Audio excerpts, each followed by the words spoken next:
If you watched the last episode all the way to the very end, you may understand why I am in need of allays. Fortunately, our neighbour Iscal85 has a couple and was kind enough to let me pinch some from his storage container. The thing is, I didn't have a record disc because I'd given mine to Ethos, and I searched through literally every single chest in the room looking for a record disc, and then I noticed one last one I hadn't checked, and of course it was in that one. So we were able to play the record disc in the jukebox and then use our amethyst shards to duplicate a couple of allays.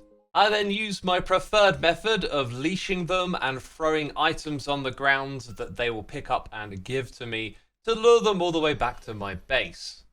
And it was here that I solved the problem of trying to make a wheat farm with villagers too hastily. Because the setup I put together actually created bread instead of wheat.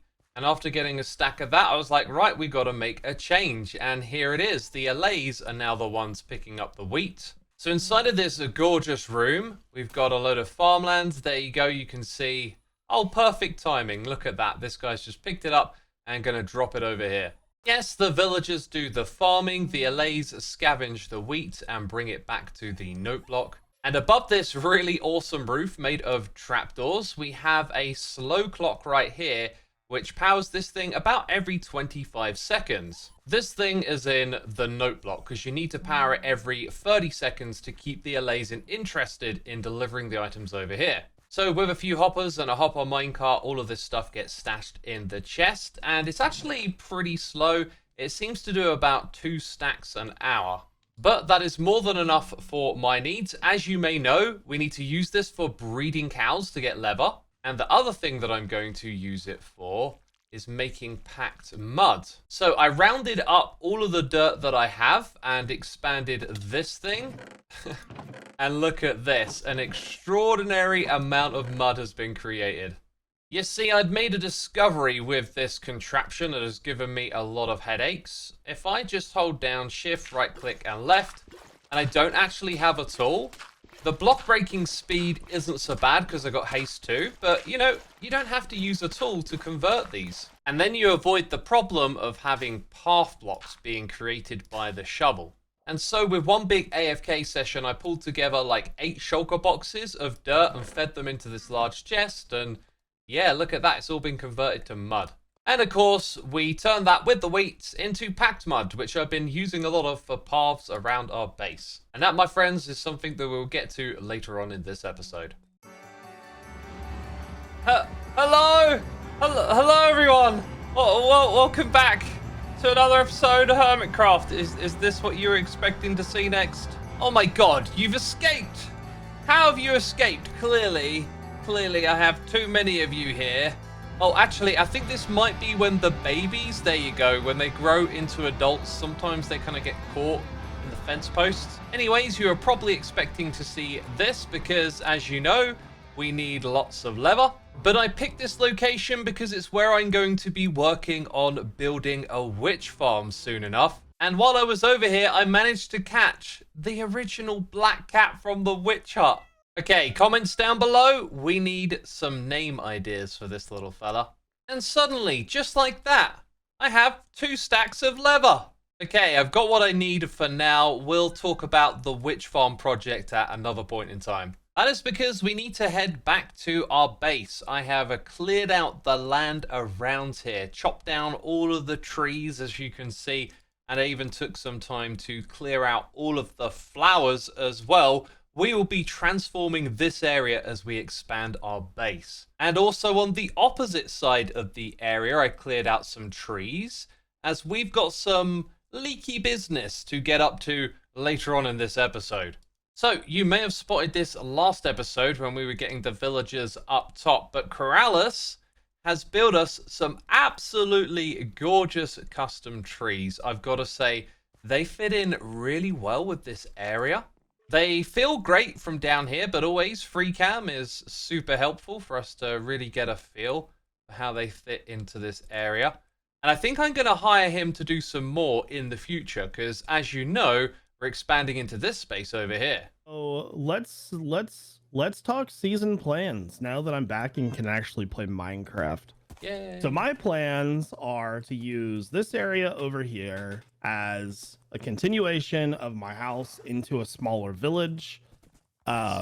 Then I will be building a forest in this area that builds up against your. I don't know if that's gonna be a tree stump or a tree, but it looks amazing. It's a tree regardless. stump. It's Okay. you're looking at a close to finished form right there. Yeah. So there will be a pretty fancy enchanted forest in this area with some village houses. And then up on the hill, it's going to be some sort of forested castle temple.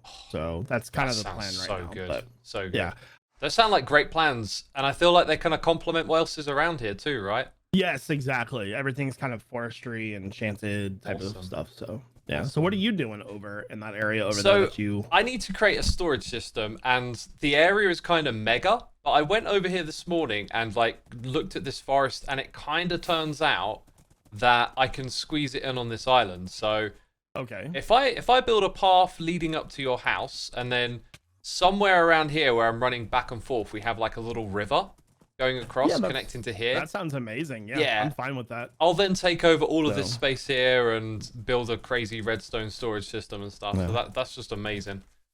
As far as I'm concerned, this is your land anyways. I moved in after you were already like setting up here. So, like, you know, I'm just happy that you're like asking.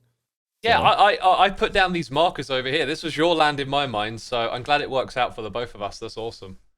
So yes, me and Jevin did coordinate the usage of this land, and we have more things to coordinate as well. You can see these blocks over here. Those are markers for a river. Oh my god, I'm like talking and saying hello and I'm muted. Hi. Hi. Hello. I was going to say I couldn't hear you. You're so far away. It's because I'm muted. I'm just up there trying to get your attention, and I'm like, why is she not saying anything? Yep. I saw the little villager on your hat and was like, there's X. Yep, there I am. Hi. Sweet. Anyway, hi. I've heard you want some rivers, maybe? I want some leaky business. That's not a saying, is it? I mean, as long as it's big business, yes. It's big business and it's leaky. It can be whatever. Also, I see you bring your you brought your briefcase. This is absolutely amazing. Can you tell me what is inside of there? Rivers, obviously, right?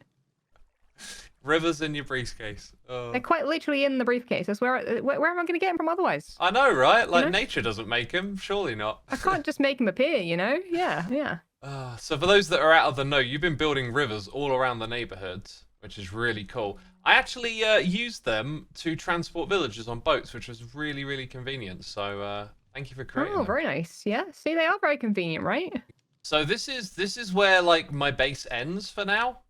So I've brought with me some blue wool because I'm really prepared. There's actually like a natural bit of water over here because I sort of pictured there being like a waterfall that turns into a river or something. But look at this. There's already this down here. Yeah. Oh, cool.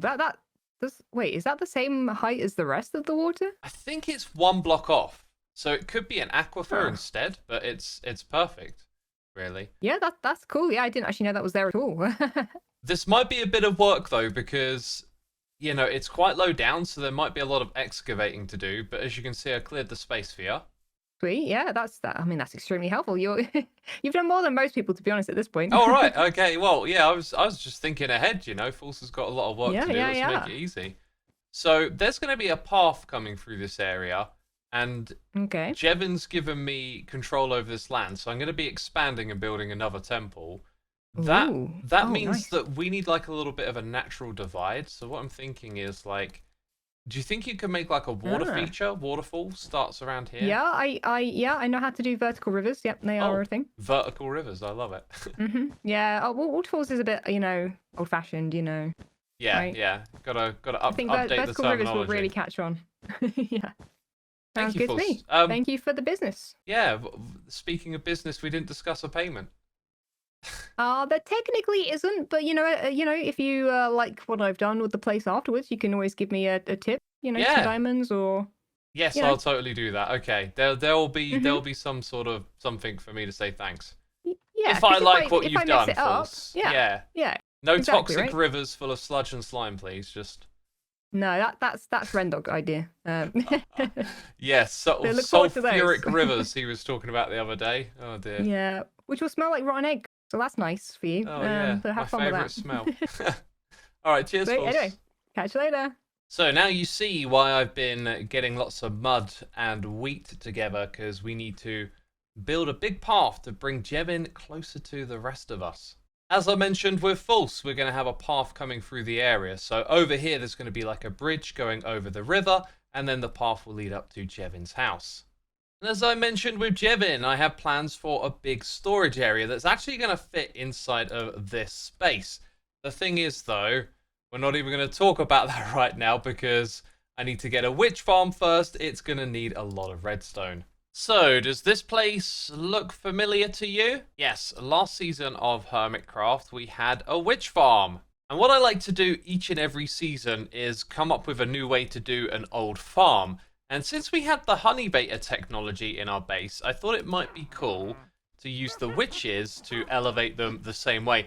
And this actually works. As you can see, the witch is going all the way to the top. Oh, I also have a clock up there that kills them when they arrive. So I spent a lot of time working this design into our witch farm, and unfortunately there's a situation in where two witches can kind of push each other into the opposite corners in this space here. It's kind of hard to recreate right now because it was different when it was inside the farm. Long story short, this is a really cool idea, but like it can actually break and the witches can stop each other from going up the elevator. So that meant I kind of just had to go back to an old school way of doing this. So here on the inside of the farm, you'll see it's the same setup as last time, but I've switched over to slime blocks.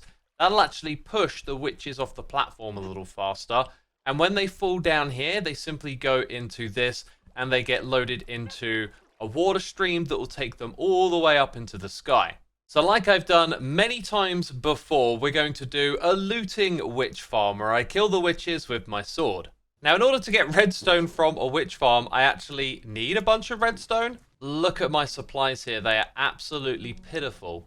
So I've been doing some more mole mining underground to get this so that we can actually build the farm today. Oh, and that reminds me, I added a little something to the resource pack to help me distinguish between a regular pick like this. Well, this one actually has Silk Touch, that's my default one, and one with Fortune. So I made the texture slightly brighter, but I don't think it distinguishes it enough. The reason I wanted to make a Fortune pick slightly different was just because on occasion I break my ender chest and it really annoys me. So yeah, I might play around with some more textures at some point. But we'll see how we get on. Hopefully no more accidental breaking of the ender chest. It's just occurred to me, I didn't have to make it a netherite pick, although that's nice. I could leave it as diamond and then they would totally be different from one another. Food for thought. Maybe I'll actually replace my netherite pick with a diamond one. Anyways, it is now time for us to construct the witch farm, and you know, I'm just going to use something that I've got en masse. We've got a crazy amount of bamboo planks. The thing is going to look ridiculous and ugly after, but we are not here for aesthetics. We are here for redstone. So now you should once again be hearing one of my songs in the background as we jump into this time lapse.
So there is much more work to be done, but the bulk of building has been put together now. And this thing is an absolute eyesore. I mean, it looks terrible. I also learned that the bamboo textures, they kind of change based on what height you're at. So look at how this height here is different to the one below. And then when we go back up, it sort of defaults to normal. And then did that one just change? And then it changed again. Now, that was just a little quirk that I was unaware of. And the farm itself shouldn't have any witches spawning in it right now. Although, okay, yeah, it does, and I can hear them down there. I think since we added these blocks here, it stops the light going down to the bottom through here. What we can do for now is just put some torches inside. And this might get hairy. Actually, no. If I just stay back here, it'll be okay. So as I mentioned, this is basically the same design as my Season 9 Witch Farm. So we'll go ahead and activate it for now. Use our detach cam to go inside and just check that the flying machines work, which clearly they do. And now I just need to drop back in and put a glass block in the middle so that the whole thing is covered. We are also missing some water streams. We're going to put a water source on either side. Luckily that doesn't spill out. Yeah, okay, I need to place it on this block.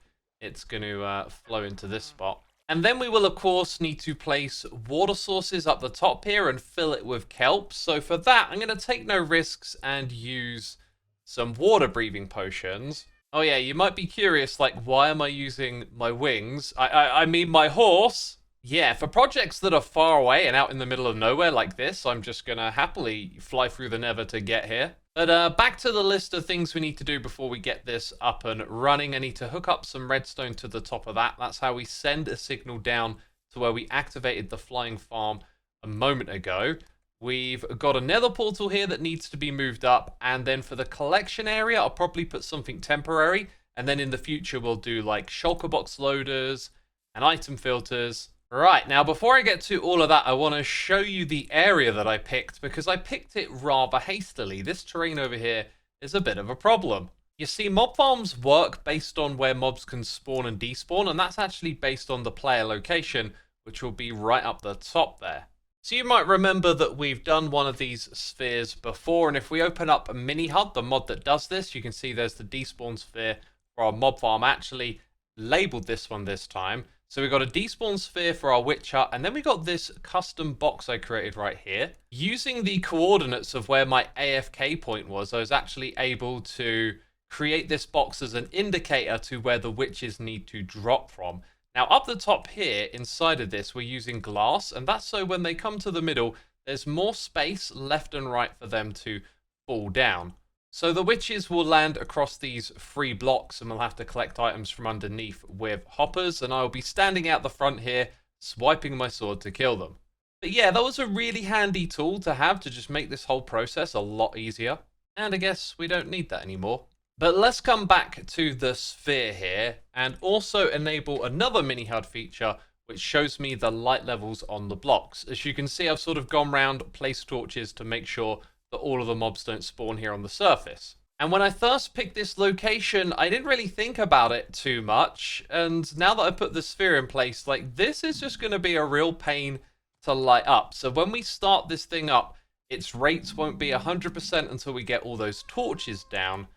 And it looks like I've got myself some visitors. And my favorite way of dealing with these guys is just with a little bit of fire.